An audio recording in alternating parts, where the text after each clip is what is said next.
వాడి వాడి కుల వివక్ష, మత వివక్ష, వాడి నార్త్ ఇండియాలో ఏమేం చెత్త ఉందో, లేకపోతే ఆంధ్రప్రదేశ్లో ఏమేం చెత్త ఉందో ఆ చెత్తనంతా మన మీద రుద్దే ప్రయత్నం చేస్తున్నారు. ఆడ కుల వివక్ష చాలా ఘోరంగా ఉంది. మతం పేరు మీద విద్వేషాలు కొట్టుకసావడం చాలా ఘోరంగా ఉంది.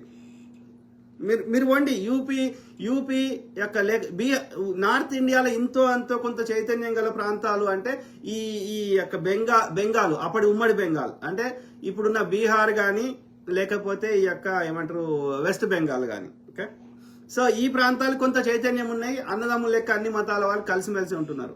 కానీ టిపికల్ నార్త్ ఇండియా అంటే మధ్యప్రదేశ్, ఛత్తీస్గఢ్, జార్ఖండ్ అంటే హిందీ బెల్ట్, హిందీ మాట్లాడే బెల్ట్. ఓకే, ఈ యొక్క ఇది యూపీ, ఉత్తరాఖండ్, హర్యానా, ఇటు రాజస్థాన్, ఈ ప్రాంతాలలో ఉన్నంత ఈయన చెత్త ఎక్కువ ఉన్నది. ఓకే.